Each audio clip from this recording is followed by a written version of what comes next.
अभी जो हमारा क्वेश्चन है वो है find acceleration of the two blocks and frictional force between them. देखो दो ब्लॉक है, एक ब्लॉक का मास है 10 केजी और दूसरा ब्लॉक का मास है 20 केजी। और जो सेकंड ब्लॉक है ना उसके ऊपर बच्चों सोचो ना, सेकंड ब्लॉक जो है उसके ऊपर जो फोर्स एक्ट हो रहा है वो है 90 न्यूटन। तो हमें सॉल्व करना है कि इन दोनों ब्लॉक का जो एक्सेलरेशन होगा वो क्या होगा, और जो फ्रिक्शनल फोर्स एक्ट हो रहा है इन दोनों ब्लॉक का बीच में वो भी कितना होगा, वो भी हमें सॉल्व करना होगा। ठीक है, तो चलो इसको सॉल्व करते हैं। मान लो कि ये दोनों ब्लॉक आर मूविंग टुगेदर। सोचो कि अगर ये दोनों ब्लॉक इस फोर्स के वजह से एक साथ मूव कर रहा है तो एक्सेलरेशन कितना होता। So moving together, let us consider they are moving together. अगर दोनों एक साथ मूव कर रहा है तो इसका कॉमन एक्सेलरेशन कितना होगा, फोर्स अपॉन मास। फोर्स कितना है 90 और मास कितना है 20 प्लस 10, तो आपको मिल गया वो है 3 मीटर पर सेकेंड स्क्वायर, आपको एक्सेलरेशन मिल गया।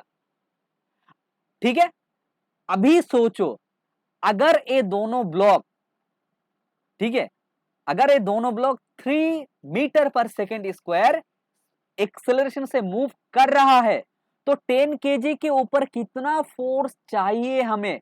तो रिक्वायर्ड फोर्स कितना फोर्स चाहिए इसी एक्सेलरेशन में ले जाने के लिए। तो कितना फोर्स चाहिए, 10 केजी के ऊपर में भी तो एक फोर्स एक्ट होना चाहिए। कौन सा फोर्स एक्ट होगा, फ्रिक्शनल फोर्स। क्यों एक्ट होगा, क्योंकि जो 10 केजी है वो 20 केजी ब्लॉक का ऊपर में है, तो दोनों सरफेस का बीच में कौन सा फोर्स एक्ट होगा, फ्रिक्शनल फोर्स एक्ट होगा। ठीक है, तो कितना फ्रिक्शनल फोर्स चाहिए और कितना रिक्वायर्ड फोर्स चाहिए, मिनिमम कितना रिक्वायर्ड फोर्स चाहिए, ठीक है, इस ब्लॉक को इसी एक्सेलरेशन से मूव करवाने के लिए। तो जो रिक्वायर्ड फोर्स होगा वो कितना होगा, फोर्स इक्वल्स टू कितना होगा, मास है इंटू एक्सेलरेशन है, मास कितना है 10 केजी और एक्सेलरेशन जो मिला वो है 3। तो इसका मतलब हमें 30 न्यूटन फोर्स चाहिए। हमें कितना फोर्स चाहिए, 30 न्यूटन। और हमें कितना फ्रिक्शनल फोर्स मिल रहा है, लिमिटिंग लिमिटिंग ये होगा limiting frictional force. Limiting frictional force का वैल्यू कितना होगा, अरे देखो हमें पता है कि फ्रिक्शनल फोर्स का इक्वेशन कितना होता है, म्यू एन।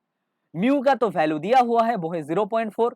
ठीक है, और एम का कौन सा एम लेंगे, ये 10 केजी वाला एम। कौन सा एम, 10 केजी वाला एम। ठीक है, कौन सा एम, 10 केजी वाला एम। क्योंकि क्योंकि ये जो 10 केजी है ना इसी के ऊपर तो नॉर्मल फोर्स एक्ट होगा, क्योंकि 10 केजी नीचे के डायरेक्शन में mg फोर्स एक्ट करेगा।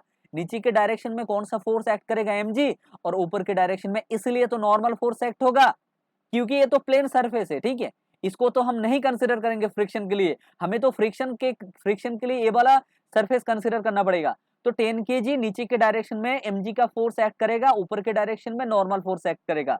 तो हमें पता है कि n का वैल्यू कितना होता है, n इक्वल्स टू होता है mg। और देखो 0.4 और m का वैल्यू कितना है 10 और g का वैल्यू कितना है 10, तो इसका मतलब आपको मिल गया 40 न्यूटन।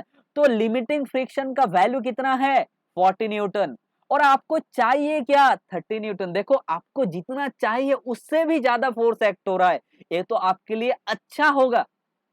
तो मतलब दोनों ये जो दोनों ऑब्जेक्ट है ना, वो दोनों ऑब्जेक्ट है वो इसी एक्सेलरेशन के साथ चलेगा, सेम एक्सेलरेशन के साथ चलेगा, मतलब एक साथ चलेगा, एक साथ चलेगा। ठीक है, एक साथ चलेगा, क्योंकि दोनों का एक्सेलरेशन कितना है 3 मीटर पर सेकेंड स्क्वायर। कितना एक्सेलरेशन है इन दोनों का, 3 मीटर पर सेकेंड स्क्वायर। समझ में आया।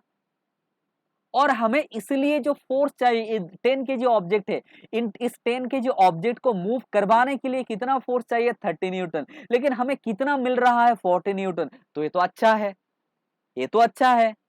तो अगर दोनों बॉडी को मूव करवाने के लिए हमें जो फोर्स है ना, लिमिटिंग फ्रिक्शन चाहिए, हमें लिमिटिंग फ्रिक्शन का वैल्यू, जो अप्लाइड फोर्स है ना, वो अप्लाइड फोर्स जो फोर्स रिक्वायर्ड फोर्स है, नहीं अप्लाइड फोर्स नहीं, जो रिक्वायर्ड फोर्स है वो लिमिटिंग फ्रिक्शन से थोड़ा ज्यादा होना चाहिए।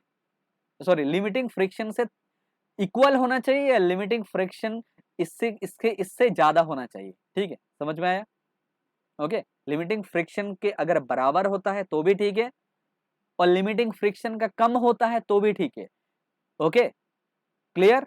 तो रिक्वायर्ड जो फोर्स है वो फोर्स कौन प्रोवाइड करेगा? फ्रिक्शन फोर्स प्रोवाइड करेगा। ओके,